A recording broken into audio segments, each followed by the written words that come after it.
Hello, hello, and welcome back. So, for those of you who have been watching, thank you for staying with us. Obviously, it just takes a couple of minutes to go into the green room and find our guests for the next session, and then come back in there. So, who are the guests for this particular session? Well, let's focus in on my screen and just show you that there. Dixon was just having a little challenge connecting there. Dixon, if you're seeing us, then if you can possibly just say hi in the chat, we'll try and let you in. Hopefully we can get Dixon as part of it. We've got Kevin and Dig, we've got Pam Ungst, we've got Alina Ghost all joining us there. Now I'll do a proper introduction just in a second there. It will show everyone, however, on my screen before doing so. So let's start with Kevin. So Kevin and Dig, he's a VP of SEO and content at G2 and startup mentor at German Accelerator. You can find him over at kevin-indig.com. Hello, Kevin. Hey, good to see you. Yeah, great to have you on here again. Next up, we have got Pam. So Pam Ungst is founder of Pam and Marketing and Stealth Search and Analytics. You can find Pam over at pamandmarketing.com. Hello, Pam. Oh no, I didn't hear your audio there, Pam. Let's see if I can unmute. You're muted. Okay, you can figure out how to unmute yourself. That'd be cool. But we can definitely hear Alina, so that's that's a good thing.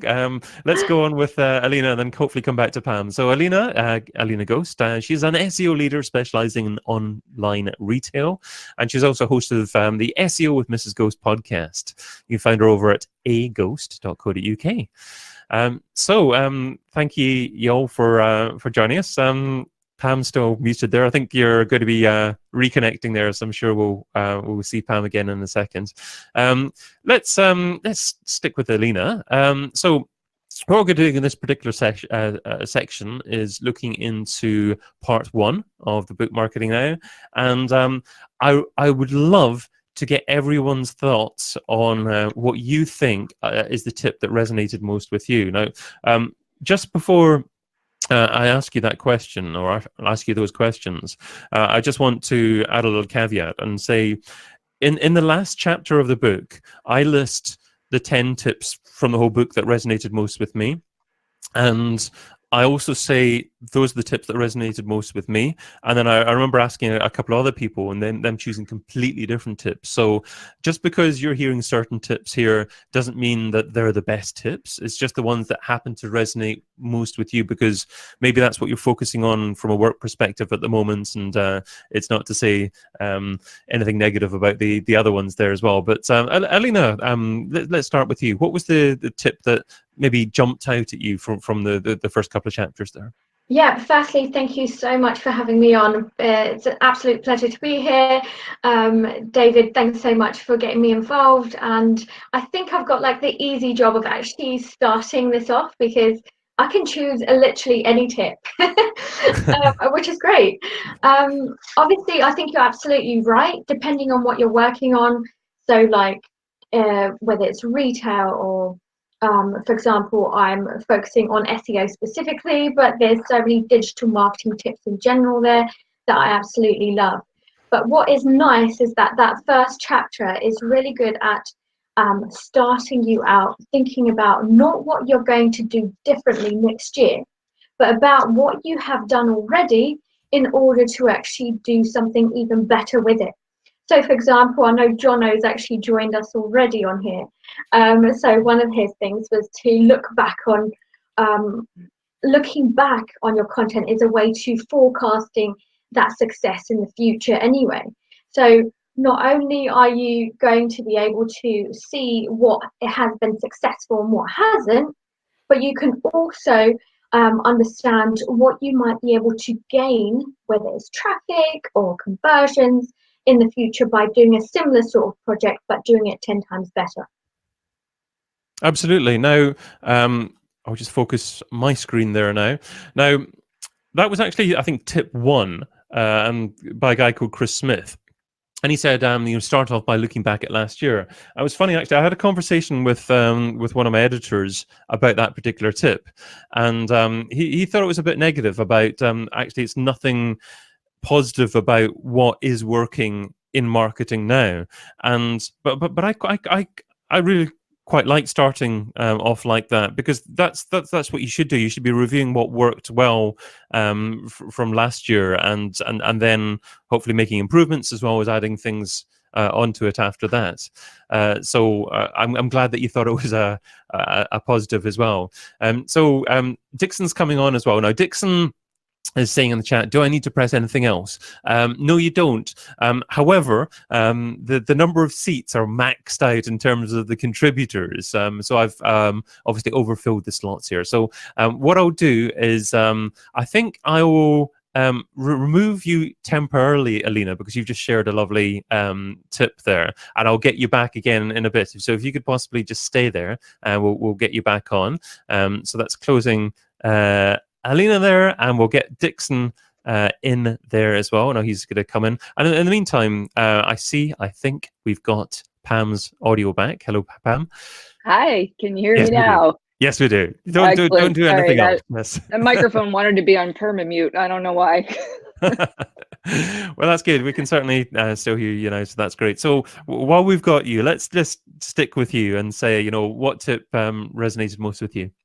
Sure. So the first one that jumped out at me, which might have been mentioned already, but it was Jono's, which you also had in your top 10 tips. Oh, and by the way, I have the hard copy here. It's very cool to and see post-it this notes in there as well. Yes, all my thoughts of all the amazing tips in here. So you picked this as one of your favorites too, but and the first thing that jumped out at me was the word perfection, because I'm a perfectionist, but also technically flawless, because I'm a technical perfectionist first and foremost. Although of course he goes on to make the point that the perfection should apply across the board. But here's where I got kind of a little bit different takeaway than it first seemed I would as I read on. He goes on to say that I guess it's on the next page, to sort out your whole brand. Like he says, take a step away from the website and look at every touch point in a customer's lifespan, from the emails you send to the call center scripts, the product packaging, and the training your quality control teams get, every single aspect of the business. And he goes on to explain how that ends up getting integrated into digital with your customer feedback, your reviews, and whatnot. So I tell clients all the time, we can get you all the website traffic in the world, but if you don't follow through and make your customers happy, then we can't truly help you succeed. So I thought that was great to take it beyond, start with technically flawless, because that's my favorite thing to work on, but make the point that you have to go like all the way through 360, under the hood, and make sure that everything is good, even if it seems like it's not related to digital. Jono's giving you a heart in the chat, so Hi, I presume that's relating to you mentioning his content and not anything else. So that's good. Thank you, Jono. So yeah, that's actually the number 2 tip in the book. So we're not going to be sitting here obviously reading out every single tip in the book, but I think that's a nice starting point as well. Start off with an incredible user experience from both the perspective of users and search engines alike, before moving on to thinking about your whole digital strategy and training your staff on what digital means to them and how they fit into the overall picture of things. Let's see if we can move on to Kevin. Kevin's muted at the moment, but I'm sure he's going to mute himself. There we go. Kevin, thanks again for joining us. And what was the tip that jumped out at you? Yeah, thanks for having me. And congrats, by the way, of launching this. Great accomplishment and bringing so many people together. I think you've done something truly unique here. My first tip was actually also Jono's tip. So my dear SEO Oktoberfest brother, I was going to mention you as well, but I'm not going to be... How much has Jono paid you? I know.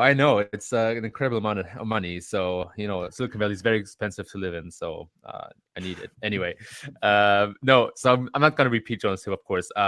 And I also had Olga Adrienko's tip, which is very similar, meaning doing the basics exceptionally well. So I'm actually going to jump over to Kevon Lee's tip, which is number 7. And it says to focus on the traction, engagement, and delight flywheel. And what stood out to me is this concept of loops and flywheels, which I think is a great progression from the funnel previously, that we used in marketing previously.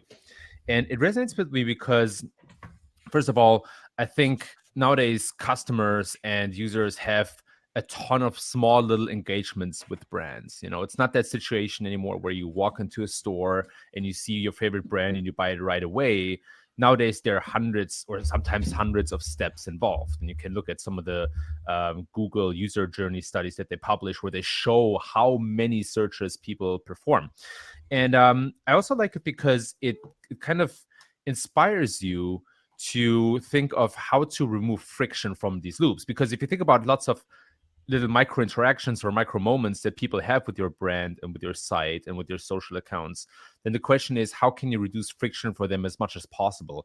And that has helped me in the past a lot, whether it was with brands that I consulted for or brands that I have worked at, to just, create little marketing loops and drive conversions and good numbers by thinking about this concept of friction, how to reduce friction, how to basically make it as simple as possible for people to really get what they want. Great stuff. Yeah, I mean, I love the in relation to that, the flywheel incorporating customer service and sales as well.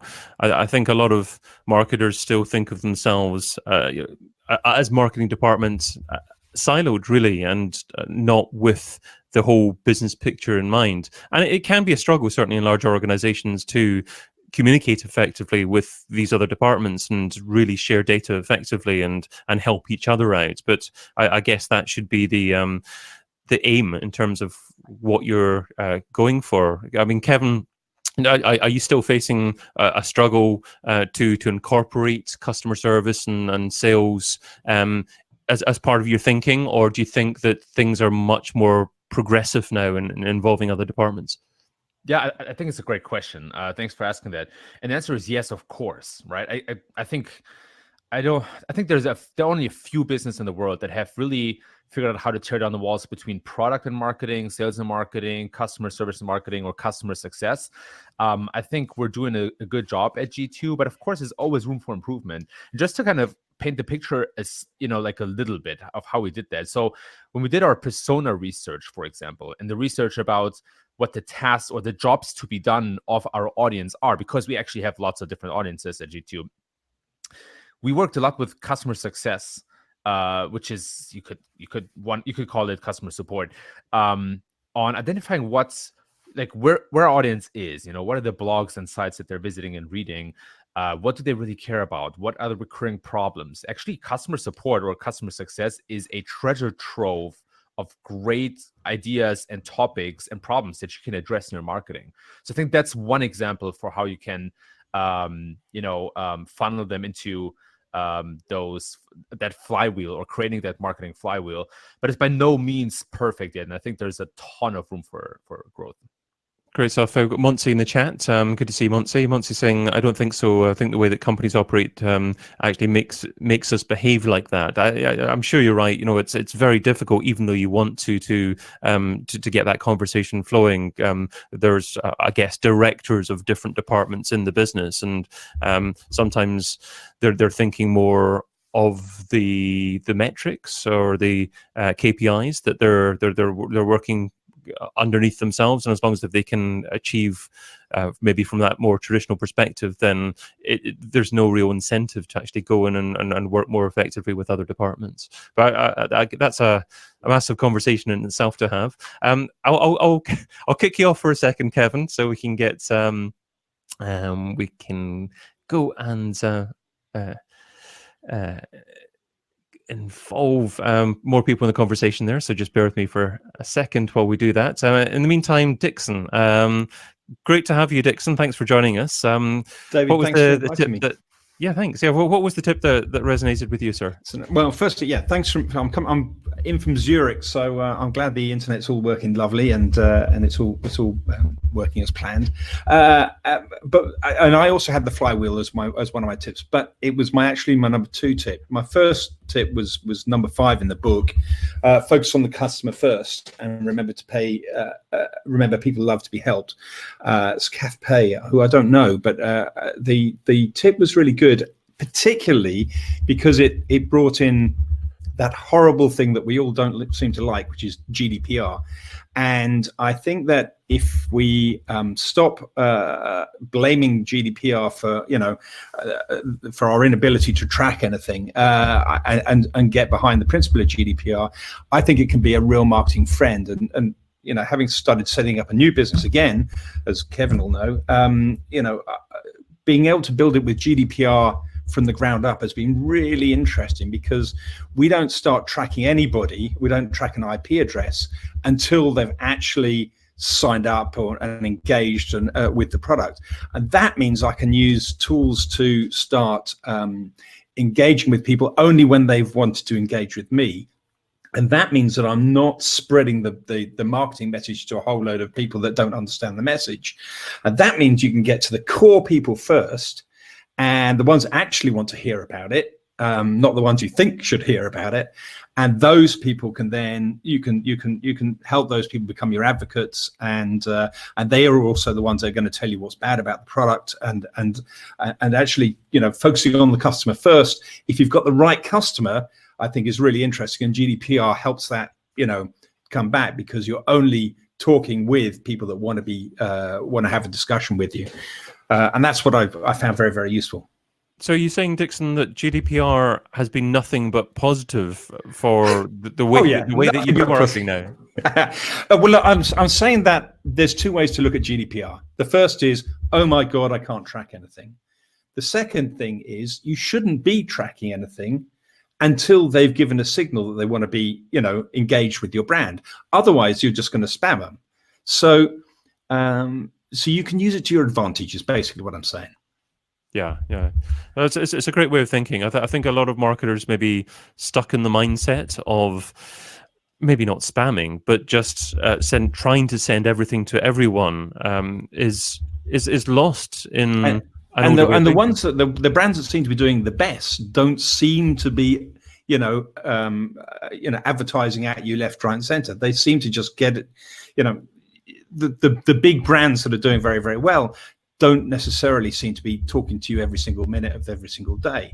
IBM's a good example. You sit there and know IBM's doing pretty well, but I never hear of them because they're not, targeting their stuff at me.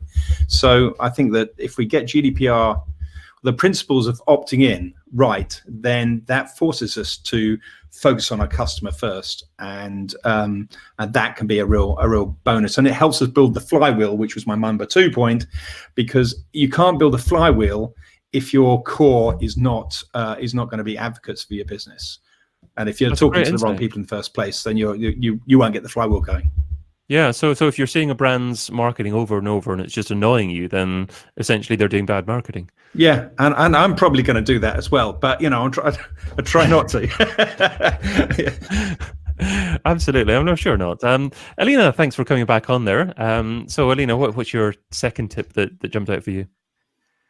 Yeah, so basically I'm going to take out my old-fashioned notes and essentially I picked out Ian Anderson. So talking about that whole authenticity side of things, also mentions the fact that it should be strategic, that you should be injecting your personality. And I think going back to what Dixon was saying, it is around personalization as well. Because of GDPR, we probably had to start being smarter with what we're doing, and personalization is obviously not even just something that you should have, it's a must these days. But most importantly, my favorite tip was the fact that you could repurpose content.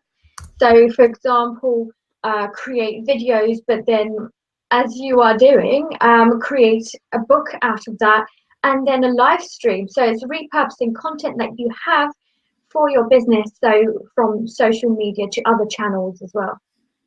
Yeah, great thoughts. We've got Amy Woods joining us later on, actually, and she's the founder of a business called Content 10X, and her business just focuses on taking a brand's content and then seeing what can be done to repurpose it and use it more often. And saying something once nowadays just isn't enough, is it? Especially if it's a great positive piece of content.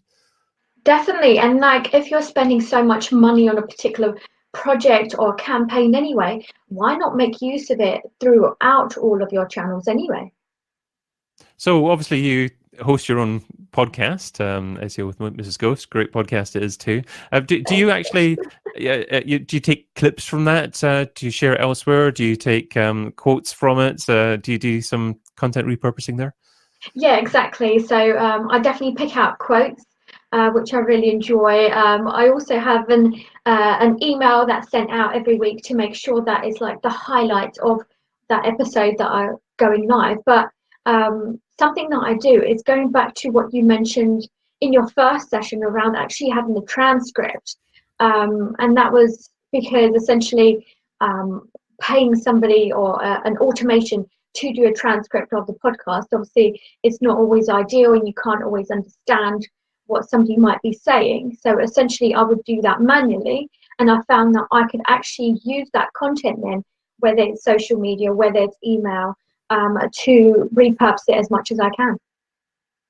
Great. Yeah, I mean, I think it's a case of just knowing what works on different networks. Some networks you can share as much as possible and as often as possible. Others a little bit less so. I mean, I find on LinkedIn that when you publish a piece of content, then it kind of takes the organic juice away from your previous piece of content that you've published.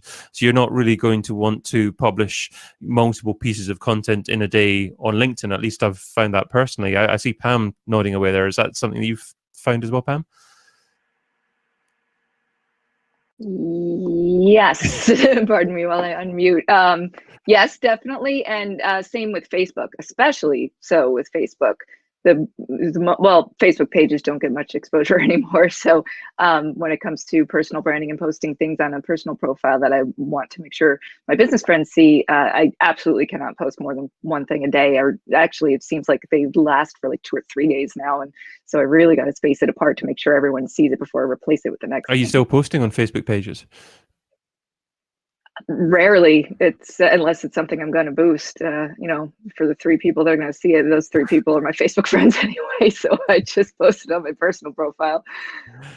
Yeah. I don't like posting a Facebook full stop, really, which is not necessarily a good thing at all. It doesn't particularly appeal to me. I'm really loving LinkedIn at the moment. I'm still finding Twitter to be okay. I probably should be embracing Instagram a little bit more as well.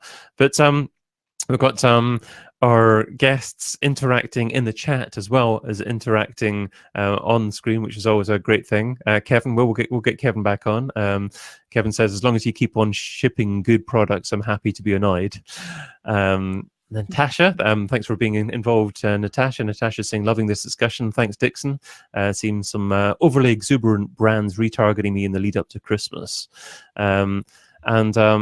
Dixon saying Facebook still works well with lists if you can find them. So are you actively advertising on Facebook at the moment? Like, no, I'm not. No, but I use lists on Facebook because when I started on Facebook, there were so many. Well, my village was not on Facebook. My friends were not on Facebook.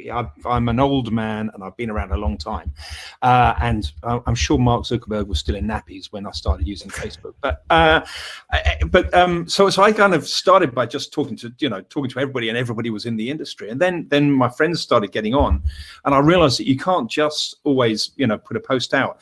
But Facebook lists are buried in the settings somewhere, and you can set up a list. So I have a list for SEO people. So instead of going public, I go specifically to a custom list just to SEO people, so that I don't annoy all of the other friends in the village, which is great until I want to do something that's public, because you can't easily retweet it or you can't re-Facebook it so well and it doesn't come out so well. But it's a good way of targeting your messaging. And then the other thing we do is a Facebook group, which still seems to be working. Although, we'll see how long that carries on for before Facebook decides that I've got to pay them lots and lots of money. And is there any particular type of content that you find is working best for Facebook advertising at the moment? Is it video? Is it getting people to engage? So I haven't started advertising, and the reason I haven't started advertising within Links because it's only been going for literally 60 days, and the first 30 days of it was pretty much beta testers. Is because we've got to get the funnel working, the conversion rates working first. So there's no point in me spending, all of my money on adverts. There was a scooter company I heard today that has just managed to take everybody's 350 scooters at $700 each, taken all their money and then gone bankrupt, and then said, "I'm sorry, we spent all our money on Facebook ads, but we can't produce the product." So I'd rather not do that. I think it's important to do things in the right order. You know, Yeah. if you can't convert your customers that you've already got, then there's not much point in getting more, really. Spend your money on converting the ones you got. Absolutely. I'll kick you off into the guest area again, Dixon. Sure. So we'll get Kevin back, and if you just hang on in there. So invite Kevin back in there. In the meantime, I'm struggling to remember if it was Pam or Alina to go back to in terms of who's the next tip. Would one of you like to put your hands up if you've got a tip that immediately springs to mind? Pam, you're first there. You go for it. Well, I figured I would follow Alina, but she stole my tip. She mentioned Ian Anderson Gray. That's okay. That's okay. I have a different spin on it, so if it's okay, I'll do the same tip with a different takeaway. So Ian Anderson Gray's points about live video jumped out at me. First knee-jerk reaction was, "Oh yeah, I know, I need to do more of it."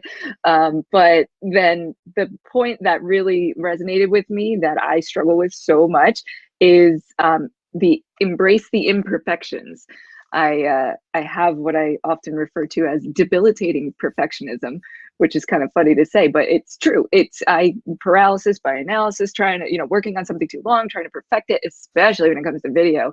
I made an online course that I spent, a tiny little mini course that I spent way too much time on perfecting the video.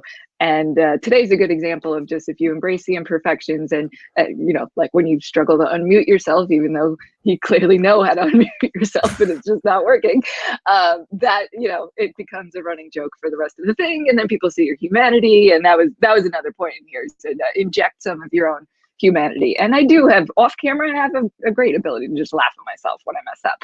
And I need to remember that it's okay to do so on camera, and that people actually will relate to me better once they realize, like, I'm a human and I'm not just sitting here like a robot giving a perfect speech. So that really resonated with me. I love that. Yeah, it's so important just to bear in mind every single time. You kind of have to remind yourself as well, just before you go live, or when something's happening that you didn't really plan beforehand.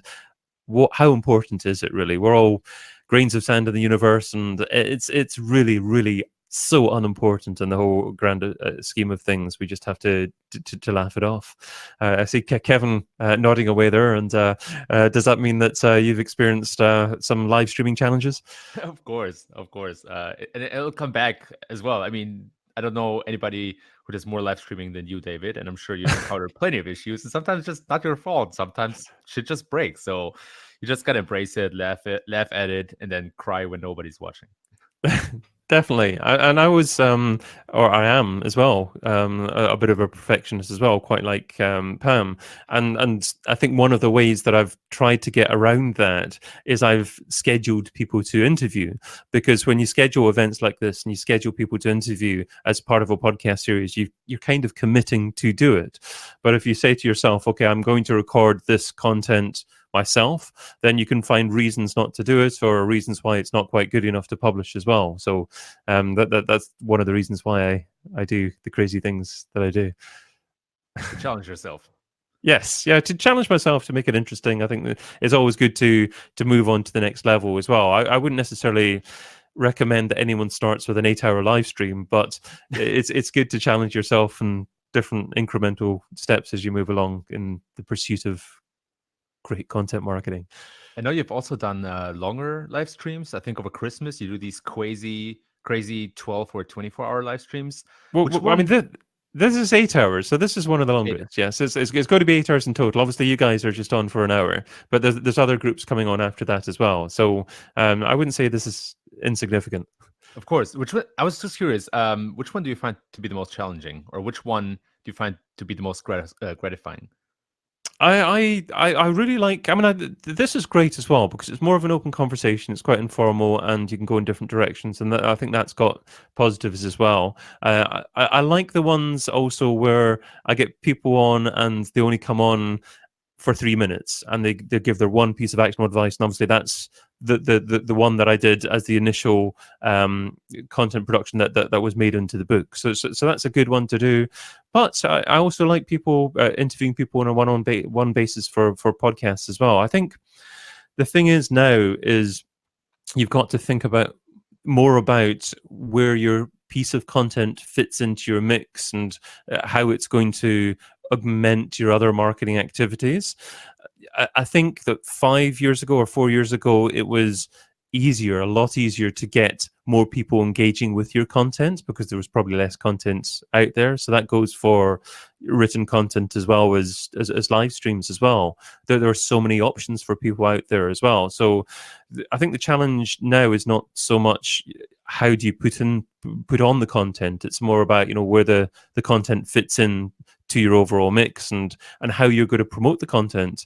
One of the tips in the book, Alex Rin, from LinkedIn, actually, she said, I'm paraphrasing here, she said, spend 20% of your time producing your piece of content and 80% of your time promoting the content.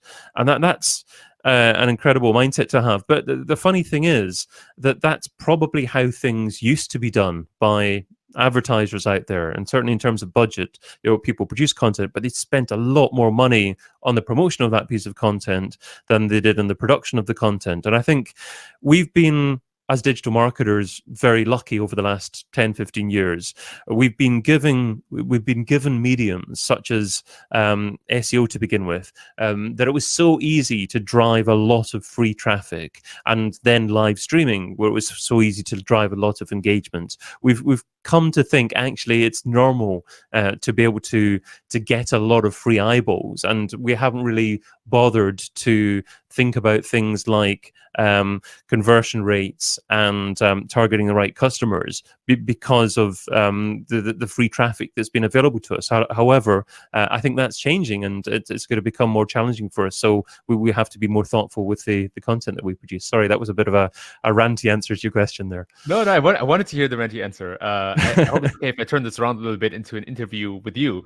No, just kidding. But actually, I think, there's a valuable position for long form streaming, just like there's a valuable position in marketing for long form content. Before, for example, people like Jordan Peterson or some people connected to him went online on YouTube with hour-long videos, or Joe Rogan, even podcasts of 3 hours. I think a lot of people would have said, oh my gosh, it has to be 10 minutes, has to be short, because nobody has attention focus anymore. And you bring a counterexample to that as well. So the last question, then I'll shut up, I promise, is, are you secretly thinking about going for the Guinness World Record of live streaming?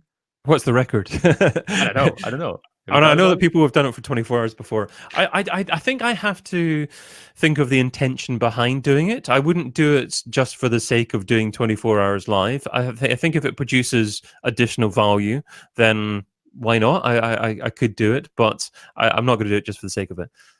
You're a purpose-driven man. I like it. Well, I try to be. I think it's when you're passionate about something, sometimes it's you can tend to focus on it a little bit too much without thinking about how it fits into the greater picture and how it really benefits your business financially.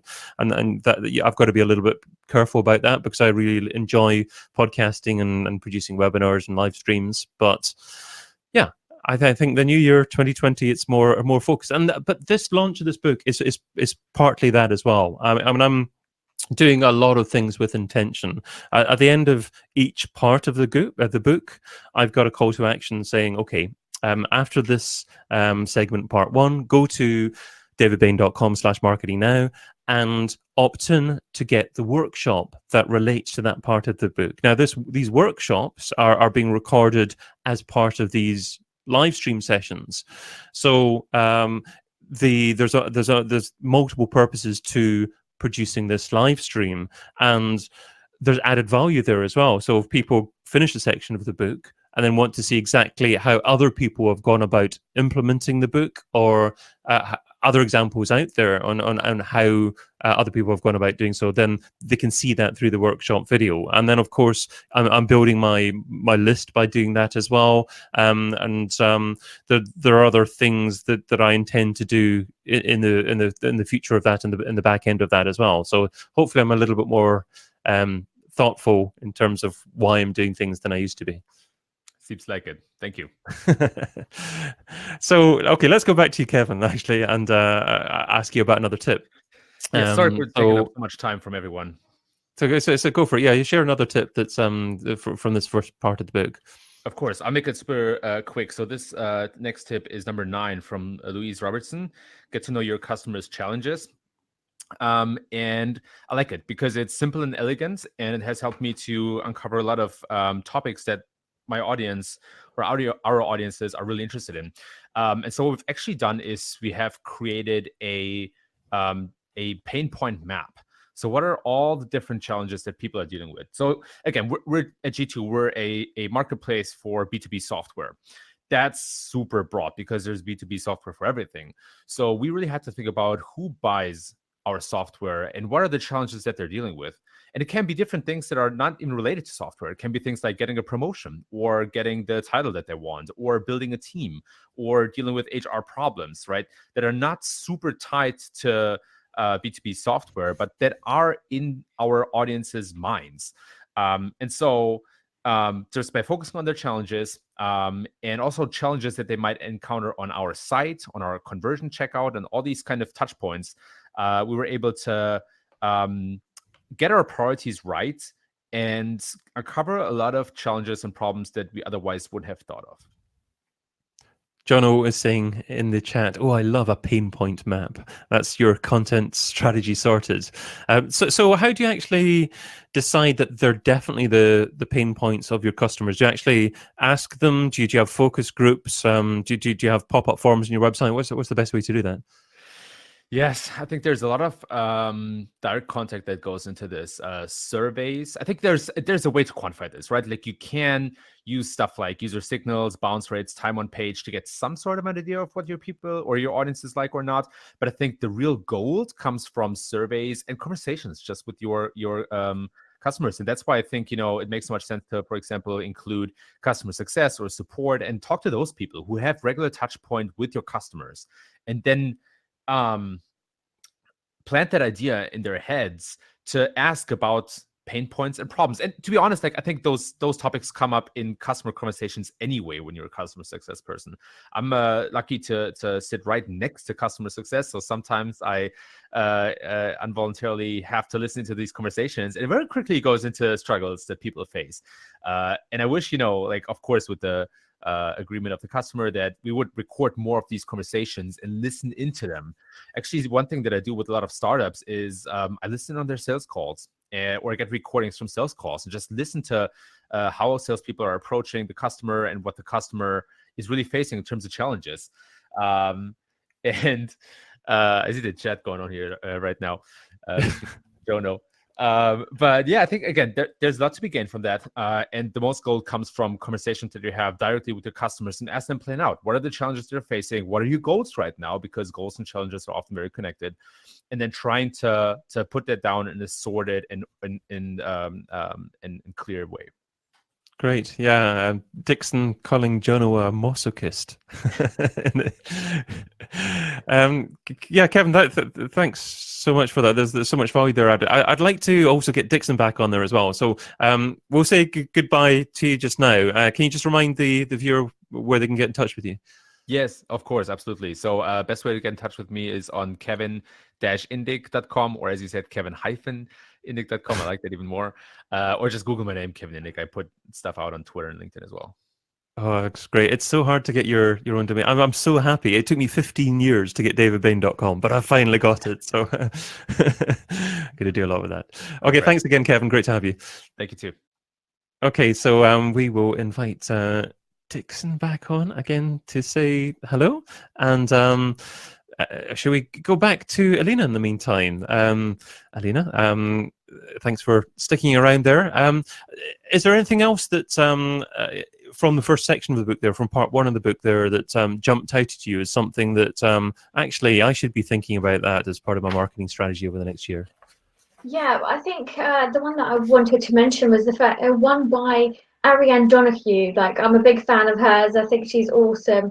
And essentially she's talking about spending less time on things that you can automate essentially, and doing more with your time. And I think that's the futuristic view anyway, with like talking about automations, talking about technology. I think that's where we should be heading anyway. And I really like that point, because obviously if you are able to automate something, a task that you do day to day and that is monotonous and that can be automated, why not do it? So that you can actually spend your time longer analyzing and strategizing rather than actually making like doing those tasks. So you work in online retail, and the kind of the SEO aspects of that. Is there anything that you have automated recently, or you intend to operate soon, that you can give an example specifically that you think's likely to make a big impact in what you're doing? So I'll give you a really good example of what I'm A/B testing currently, and essentially it's around metadata. I know it's a very basic stuff, but when you've got a big site, you've obviously got to be wary of updating metadata. So those titles and meta descriptions, let's say it was like Black Friday and it was just like up to 50% off. Obviously, you have to be really careful with that, because Google doesn't crawl every single page on your site. So how would you, or would you, automate that side of things in order, like for promotional periods only, when it's only, let's say, a week long, but then actually that promotional messaging might even appear after the promotion stops. So essentially, it's definitely a testing ground at the moment. I think using what we've already done, I can share that there is a mixed result in terms of actually gaining more clicks, and it's really difficult to see whether it's an increase in search volume or whether those clicks are coming because actually more people are enjoying your call to actions, let's say. But at the same time, if you do have so many pages, like millions of pages, if you are able to automate something like titles and meta descriptions, then I think that's a no-brainer, because there is no way that somebody can do that manually. So how quickly have you been able to change your titles and meta descriptions? I've been really lucky that Amara is actually a custom-built website. So essentially, we have a lot of manual stuff that we can implement strategically, which is great. And yeah, so pretty much immediate, making sure that Google recrawls that page, and then seeing that within seconds, really. Great stuff. I see Dixon grinning away there. I'm just wondering what message he's going to be writing next in the chat. I was going to advertise. I was saying, I'll jump on your podcast and say, yeah, you come and try in links, and you can automate the schema as well, the content schema. But yeah. I'll stop now before I hijack your. No, that's great. I mean, it's all about relevant tools as well, and if that's an appropriate tool to use for that particular task, then absolutely. It's not good for titles and things, but it's good for analyzing knowledge bases, and then so we create a knowledge base and then create the content schema on the fly and inject it into the page. So it's kind of cool. It's going well. Great. Okay, well, let's stick with you for a second there. We'll get back to Pam just in a second there as well. But I mean, Dixon, is there anything else that's So I've got a couple. One's a very short one, which came out at the start of the brand video and authenticity, and I think it's Ross. It's always Ross Tavendales who said get a decent microphone.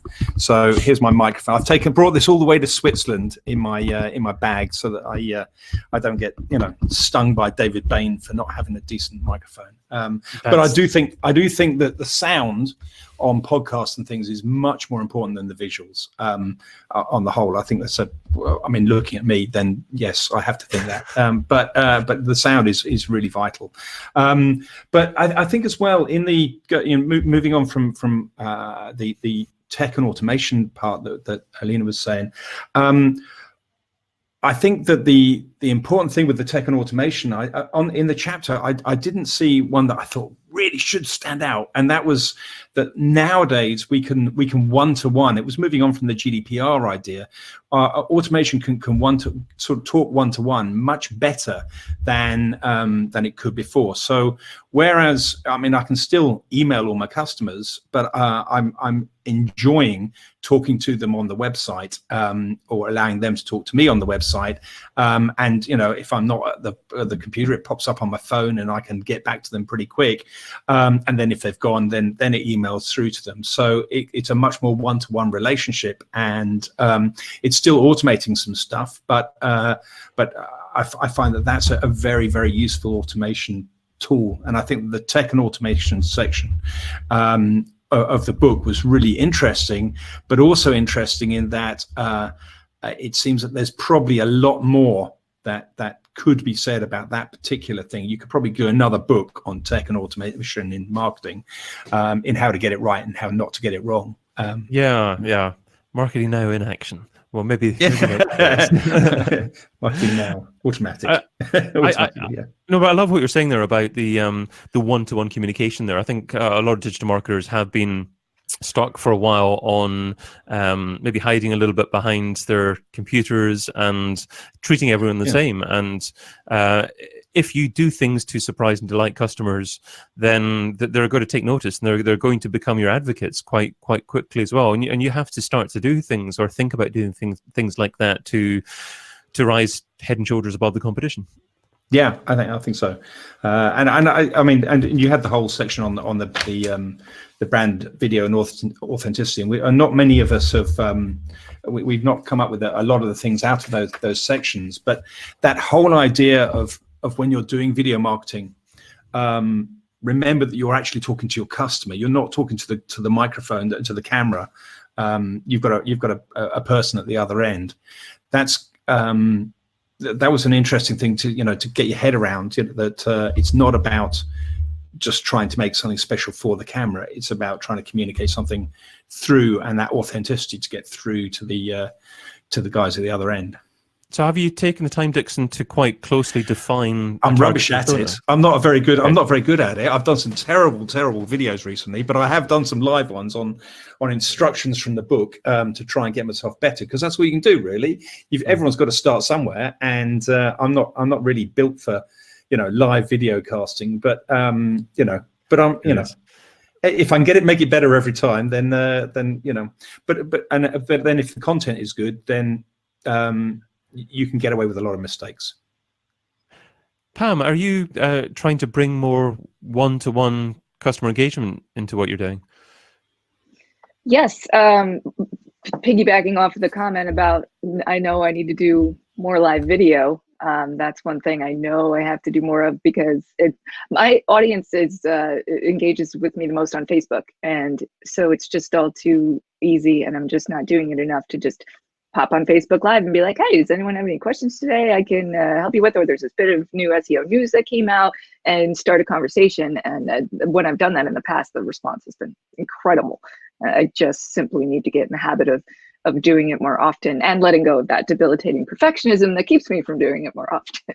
Yeah, I mean, you shared a post about the book, and just a picture of the book when you got it, and I think you had about 90 comments and likes on Facebook. So that's an incredible amount of interaction. So you didn't do anything special to promote that at all? No, I just there's really nice people that are on my Facebook feed that always support whatever I'm doing, and anytime I announce something that's exciting to me, they're all supportive of me. And so I'm more than happy to return that goodwill by helping them out if they have a problem. I started a little Facebook group of my own for some of my biggest fans and closest business friends, so that if they have any technical problems at any point in time, anything SEO, analytics related, whatever, I'll jump in and help them with it. No cost, no strings attached in exchange for that support. But yeah, my Facebook community is incredible. I think that's a piece of gold that you just shared there as well. You'll help people out, no strings attached, and then when it comes to you hopefully wanting some business or some help with something in the future, then they're more than willing to help you. You've built up that bank of credit, and you're not intentionally trying to do that. You're simply helping people out, and then things will come back to you in the future because of it. Exactly. I was just going to clarify that. It's not like I'm doing that, like building up, a mental balance, IOU in my head for each person that I help out. That's not like that at all. It's just, I call it planting seeds. You just, plant seeds and someday they grow into trees and they come back to you. But that's why I get like over 100 responses when I post like, hey, everybody, look, I'm in a book. How cool is this? Because, along the way, I've helped them out. And so they're really happy, to encourage me. In the chat, SEO Joe says, nice paying it forwards. I think that's a nicer way to saying it than I was the phraseology I was using possibly, but I was meaning a similar kind of thing. Great. Pam, do you have any other tips, any other thought that you would like to share that something that resonated with you? We've probably got 2 or 3 minutes left of this particular session there, but if there's anything that else that jumped out for you, then please let us know. Yeah, definitely. So you said before, like, is there anything that jumped out at you in the way of like, oh man, that's something I really need to be doing in the coming year? Definitely, it's more of a technical thing, so I won't go into the technical details of it too much. But on page 57, tip number 27 by Chris Green, I don't know if you can see that. Embrace the power of edge workers and go serverless. And the point behind this is that there's a stat in here, a survey that Will Critchlow from Distill.net conducted a couple years ago found that 60% of marketers in large organizations didn't expect their coding requests to have been implemented within 6 months. And in my experience, that's not just a problem to do with large organizations. As I said before, I focus on technical perfectionism as one of the ways to compete in the SEO world. I really believe strongly in that. But that requires a lot of requests for developers to do things for you. And it's so challenging to get it done, get technical work accomplished, B, get it done in a timely manner, and C, get it done right. It's like the trifecta of impossibility. So this serverless thing and edge workers, and I'm also looking into static sites, is a new approach that I think is going to gain a lot of steam and traction next year, where we're so used to just having web server and browser. And as SEOs, we work mostly in the browser. And the PHP thing kind of made us focus on the server thing more. But this is kind of like what Dixon was saying about how they apply the schema in between. So edge workers, from what I understand, and I got to learn more about it. This is my goal for next year. After reading this, I'm like, yeah, I definitely have to wrap my head more around this. How can we implement things ourselves in that space in between the web server and the browser to get things done more quickly and to be able to test things and to temporarily change things, like Alina's point about title tags for Black Friday? That would be a good use case for using an edge worker that is something you apply in between. You're not actually changing the website, but it's something applied in between temporarily that affects the browser. So I got to learn more about that for sure. Great thoughts. And again, this is a conversation we could probably be having for a long time there. I see Alina nodding her head there as well. So it's obviously something that's resonating with you as well. We're just coming towards the end of this particular session. Obviously, we've got more coming up there. Pam, where can the viewer find out more about you? PamMinMarketing.com or PamMinMarketing on Twitter. Thanks so much for joining us. Thank you for having me.